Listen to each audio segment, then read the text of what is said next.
Hello and welcome to Media MD, a podcast where each week we take a look at a different piece of media that we have somehow missed. I'm Reuben Morehouse. And I'm Elliot Debo. I mixed it up there, I did week instead, since we moved to a weekly schedule. This week, God, it feels weird not saying fortnight. This week I'm bringing you, Elliot, a movie called Okja. Okja, okay. Yeah, so I knew you would have issues with this. So our audience can see the title of the episode so they know how it's spelled. But I'm just going to put it out there so you know how it's spelled. Okay. It's Okja. Oh, I've seen this. Netflix has been advertising this at me very aggressively the last few weeks. Yeah, so I think this is probably one of Netflix's original films that has the most legitimacy behind it. So they're probably pushing it pretty hard. And the reason I feel like it has that legitimacy behind it is because of the director and writer, actually, a guy called Bong Joon-ho, who is a Korean director who has directed a bunch of quite well-known movies. Obviously, he started doing Korean movies, but he's also done, ever since, I think 2 or 3 years ago, he did a movie called Snowpiercer, which you might have heard of. Yeah, I've had that recommended to me. I haven't seen it. But people told me to watch it. Maybe you can watch it as well. He does... Look, it's weird, because if you had watched Snowpiercer and his other films, you would expect definitely a certain kind of film from Okja. Because he does make these kind of political thrillers, often involving murder of one or multiple characters. In the case of Snowpiercer, an entire train full of characters get murdered. But that's not really what Okja is. It's a bit of a weird film in comparison to his others because it's more of a... I describe it as kind of like a live-action Studio Ghibli movie. It kind of has that atmosphere to it, I would say. Well, I mean, all I really know about it is that the images Netflix have been showing me have some sort of hippo-looking creature. Yeah, so that's called a super pig. And it's kind of modelled as a cross between a hippo and a pig and a manatee. Apparently they did a lot of the modelling of a manatee for this giant CGI creature. Okay. So let me give you a little bit of backstory to the plot, as we tend to do. So basically the plot of this movie is this big food corporation called Mirando Corp has genetically modified this new breed of animal, the super pig. They made 21 of them and they've sent them off to the best farmers around the world to raise these super pigs to be the parents of a new generation of food animal, right, of livestock. Okay, yep. And they are doing a contest with these first 21 pigs. They send them off to famous farmers all around the world, and after 10 years they check back in, and whoever has the best super pig wins the best super pig contest. And so that's kind of the setup for the movie, and we follow 10 years later the girl who has been, who's the granddaughter of one of these famous farmers who has been raising this super pig, Okja. And we kind of follow her throughout this story. Her and Okja. Okay. Yeah, so it quickly devolves into very weird things, and one of the things Bong Joon-ho is known for is having characters, very weird characters, often in fact played by Tilda Swinton, at least in his English movies.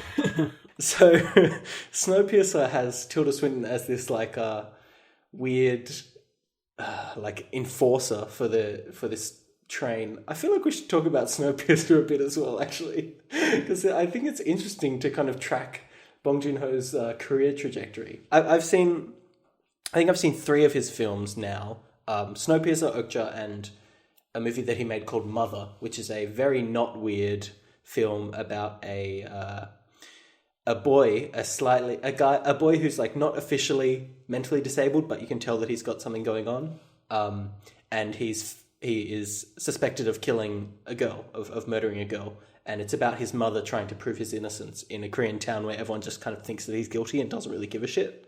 And that's a fucking good movie. That's a good movie. But it's not weird like his other films are.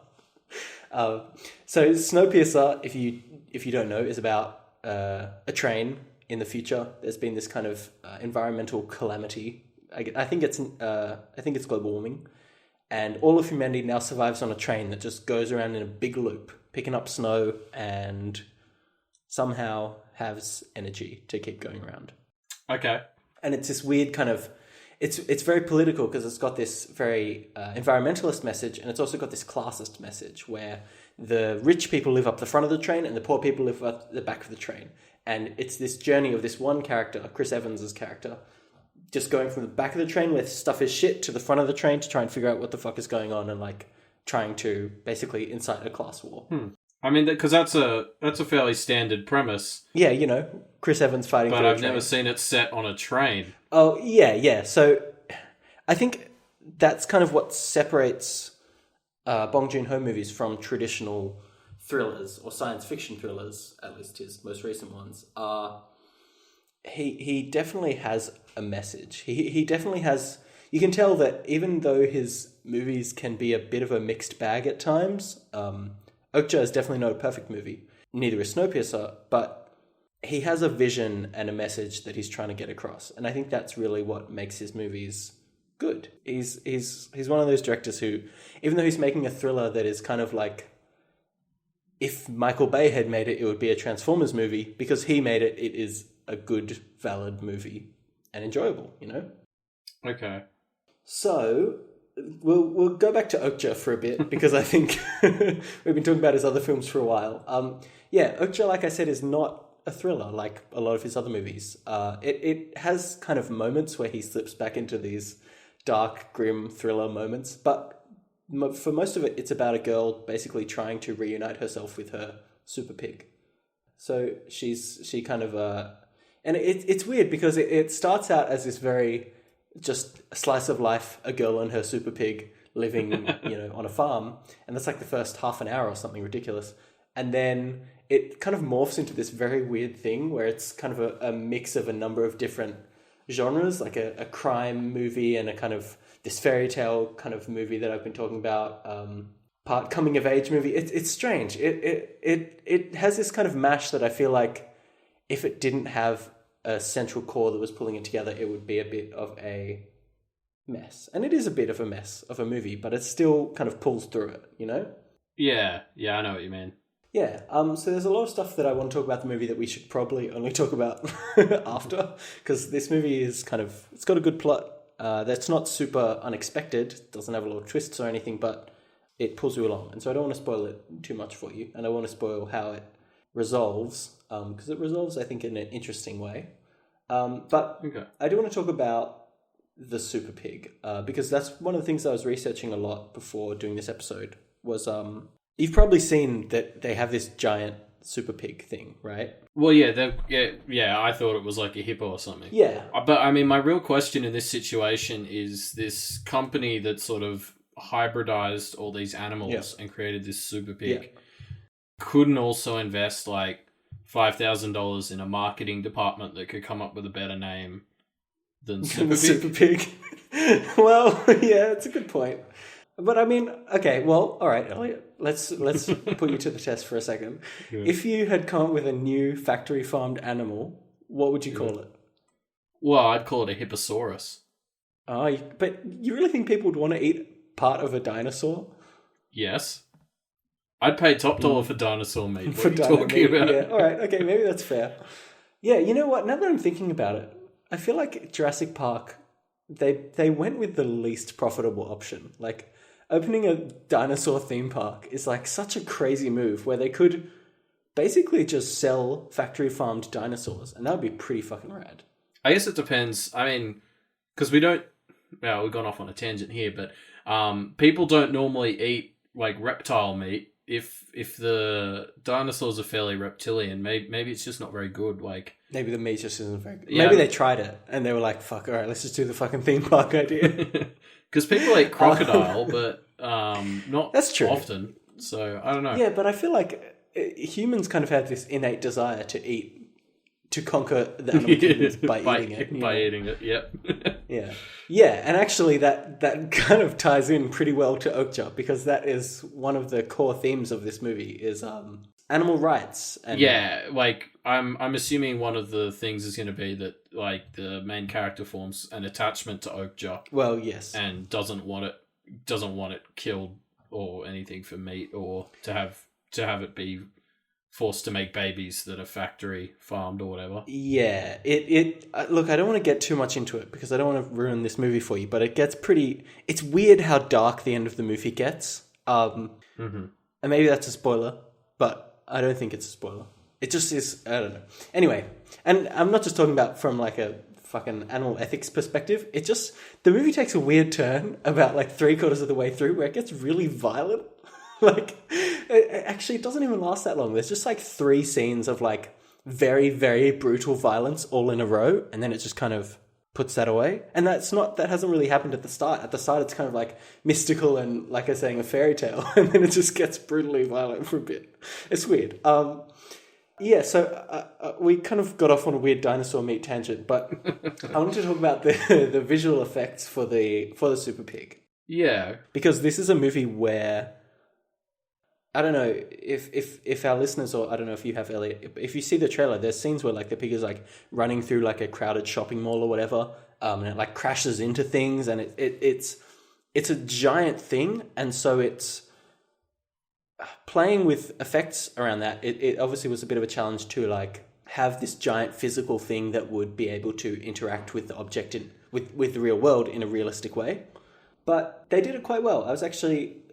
I don't know if this is a compliment or not, but I feel like it is. I feel like the job of good computer-generated effects is to make you forget that you're looking at a computer-generated effect. Yeah, I'd agree. Yeah, that's what I felt about Okja. Okja, the character, is that I didn't really look at it and think, oh, that's just a fucking computer effect, you know? Yeah. And it's like it's an animal that is clearly designed to show emotion. And so I was reading interviews and they were kind of like, I don't know if you feel the same way about this, but if you look into like a cow's eyes, you can kind of just see an emotion in there. Maybe that's just a bit of human projecting, but I feel like they tried to do the same thing with Okja, and I think they succeeded. Actually, the visual effects supervisor on it was a guy called, I'm checking my notes here, Eric Jan de Boer. And he won an Oscar for the visual effects in Life of Pi, which I don't know if you've seen. Okay. No, I have seen that. And yeah, that was fairly well put together. Like there were plenty of times, yeah, like you said, where I was sort of forgetting that I was looking at a CGI animal. Yeah, I think the biggest kind of testament to that is that movie features an animal, a tiger that is CGI. Yeah. And it feels pretty real for that guy in that boat. And I think Okja kind of hits the same kind of goals there. It has this animal that is able to emote and able to interact with its environment realistically, and able to interact with the main character, who's this like 12-year-old Korean girl, in a very authentic way. And I think that's a good little segue onto the acting in this movie, which I feel like is pretty good. Look, it's weird because there's Tilda Swinton's in here playing a very weird character, and Jake Gyllenhaal's in here playing like a fucking Steve Irwin, but mixed with like Willy Wonka. I don't know. It's a weird character. Yeah, right. So he's like this TV, zoologist, like a Steve Irwin character, but he's very wacky. He's very wacky, and like. I'm half expecting you to hate this character so much just because he's this very fucking obviously obnoxious character. And to an extent, you're like, okay, he's meant to be obnoxious, but to another extent, you're just... he's just so obnoxious. Intentionally obnoxious is still obnoxious, yeah. But no, I liked it. I liked all the weird characters and all the fucking weird shit in this movie. It's got Glenn from The Walking Dead in it. It's got Paul Dano in it. It's got a bunch of cool people in it. And the main character that isn't Okja is like a very young Korean girl who I'm not sure if she's been in anything before, but she fucking sells it in this movie, that's for sure. I mean, good child actors are having a pretty good year. Like Stranger Things did quite well recently. Yeah. But there's probably no shortage of bad child actors, though, Elliot. Yeah, that's true. Like, if you true. check out most movies with child actors, they probably don't do well. But they do in here, so that's cool. So what else do I want to talk about it? I mean, like, as a movie, it has its problems. Like, it definitely has flaws. I'm not saying this movie is, like, a paragon, but it's a good movie. I feel like it's a good movie. And as a vegetarian, I feel like it speaks to me as a vegetarian. So, no, yeah, I think it's good. I mean, my family just got rid of our alpacas that we have had for years. So By got rid of, do you mean 8? No. Like we sold them, but I don't know. Maybe that'll be enough that I'll, this will be a good time. I'll connect emotionally on that level. Thinking about the old alpacas. This is probably if you're a vegetarian and you're like, you want to get your friends into being a vegetarian. I reckon this is the right movie to show them. Okay. Because this is a movie that it starts out just like all friendly, and you're like, it's like those movies where you fucking like what's that movie called? Where you meet the dog and you fall in love with this dog and the dog fucking dies at the end. Oh, I Am Legend was the worst for that. Sure, yeah. That's not the one I was thinking of, but that's another example. It feels a lot like that. Although, I'm not saying Okja dies at the end. That's not a spoiler. You'll just have to wait and see. But okay. Good save. No, it's not a spoiler because the movie resolves itself in a more interesting way than that. Okay. It like you feel. Yeah, I'm not going to say any more about that. It resolves itself more interestingly. And you'll just have to wait 2 weeks to find out how, audience, unless you watch it.